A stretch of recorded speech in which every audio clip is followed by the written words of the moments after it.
संवाद में आप सबका हार्दिक स्वागत है।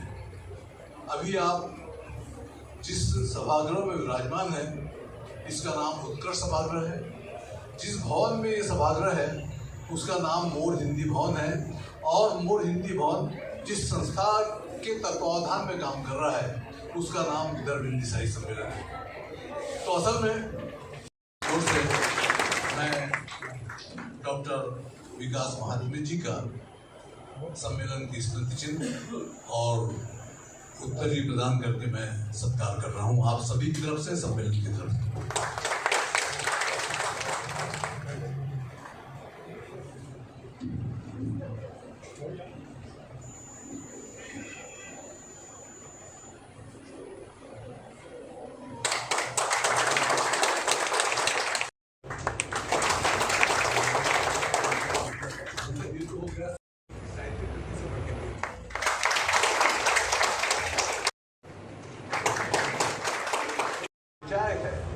इतनी बड़ी संख्या में वर्षा की आशंका के बावजूद आपके चाहने वाले आपके साथ हैं।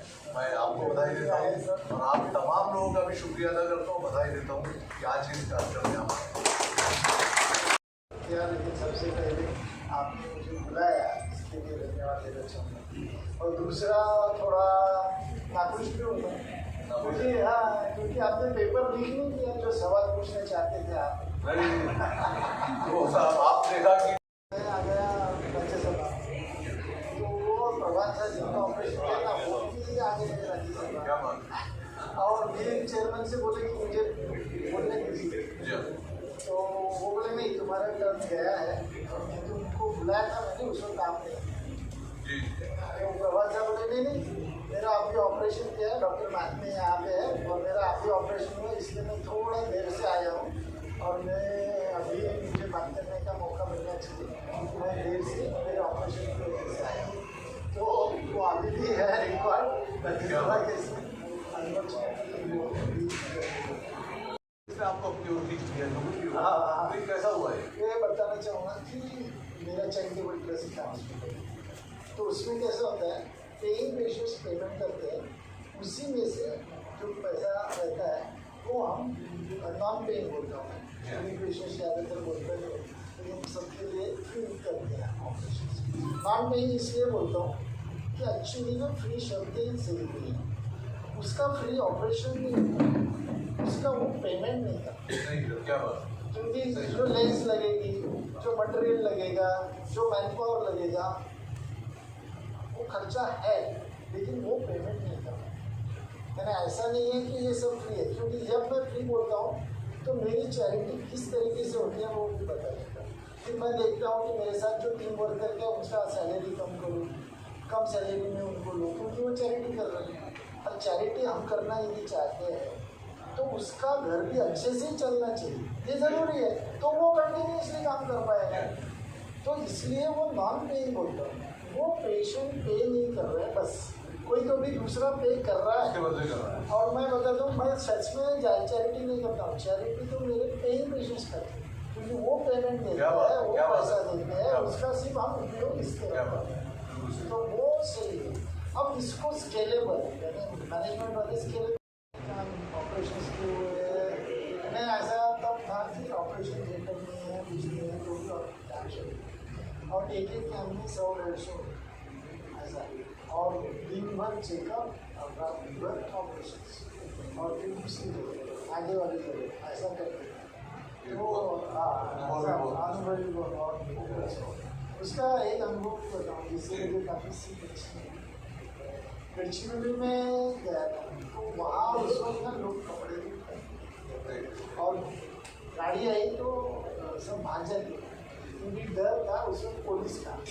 गाड़ी एक ही आती थी वहाँ पर, पुलिस की, बाकी किसी कोई नहीं। तो वहाँ करीबन मेरे ख्याल से 18 फैमिलीज होती, इसको वो टोली बोलते हैं। तो 18 फैमिलीज ऐसे सर्कल में, और वो बहुत इंटेलिजेंट, तो वहाँ की भाषा मुझे नहीं समझती थी, इसके विभाजन था। तो वहाँ एकराम करके एक लड़का था 18 साल की साल, तो मुझे बड़ा अचरज हुआ कि जंगल में ये 18 पास तो डॉक्टर भी है, दवाखाना भी स्कूल तो नहीं। तो ऐसा होता है कि जब बीमार पड़ते हैं, मैंने उनको पूछा कि बीमार पड़ गए तो क्या करें उसको एग्जाम को। तो एग्जाम बोला कि बीमार जो भी हुआ तो हमारे यहाँ वैद्य है, उसको हम नहीं करते। तो अब वो तो उसे कितने पैसे, तो बोला पैसे नहीं देते हम अनाज देते हैं। क्या बात है? अनाज देते, बोला अनाज देते। अब मैंने पूछा उसको कि आपको यदि 10 दिन या लूज मोशन हो गया, डायरिया हो गया, तो आप कितना अनाज देंगे? तो बोला अनाज नहीं देंगे हम। जिस वक्त मैं बीमार होता हूँ उस महीने में उस महीने को मेरे घर से कुछ भी अनाज नहीं मिलता। यानी जब तुम स्वास्थ्य होगे तो अनाज मिलते रहेगा, बीमारी यदि हुई तो वैद्य की रिस्पॉन्सिबिलिटी क्या है? डॉक्टर की रिस्पॉन्सिबिलिटी ये है कि आप सभी स्वस्थ रहे और आज उनके लिए प्रॉब्लम्स है वो सुलझाने की कोशिश करेगा। और मुझे अच्छा लगता है कि कंपनी कुछ कर पाया, क्योंकि जो बेड चलाते हैं पेंडेमिक पायल जो बेड चलाते हैं वो काफ़ी पिछड़े हैं, जो वो आगे आना चाहिए, ये जरूरी है। और इसलिए उसके बाद में मैं आरक्षण का काफ़ी बहस करने लगा। और वो सबसे इम्पोर्टेंट शायद आपने भी वो बताया नहीं कि मेरा एक वेटेड इंडेक्सिंग सिस्टम रिजर्वेशन का अभी हाल ही में ये हुआ आपने। और दूसरा ये भी है कि उनकी इसमें भी क्रीमी लेयर टाइप कुछ होना चाहिए, क्रीमी लेयर टाइप कुछ होना चाहिए। तो ये बहुत महत्वपूर्ण निर्णय है और क्रांतिकारी।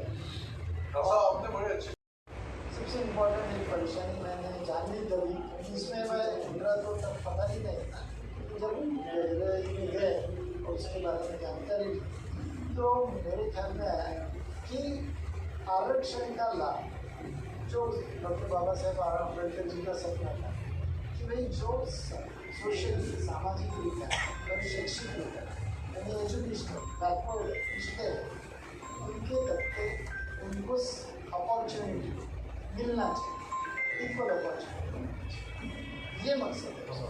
और बहुत तो क्योंकि वो सब हाईली एजुकेटेड सभी ऑफिस।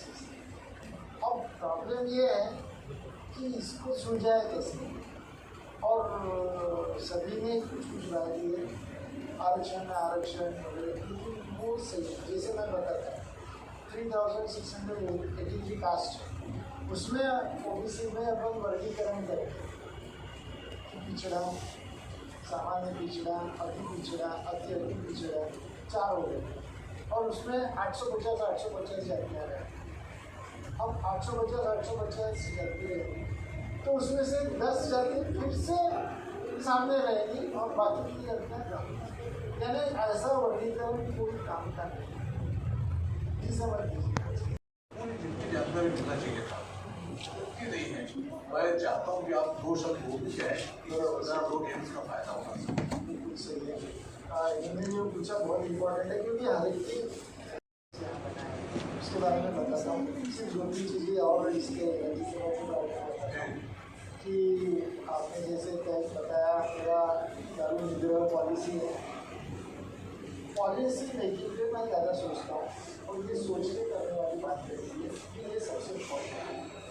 मैं राज्यसभा में बोला कि कोविड के दौरान ही आपने देखा होगा कि सभी सरकारें ये सोचती है कि इससे रेवेन्यू मिलता है और सच में महाराष्ट्र में रेवेन्यू अराउंड 25,000 करोड़। तो इतना पैसा यदि मिलता है तो कोई गवर्नमेंट सोचता नहीं कि बंद हो जाए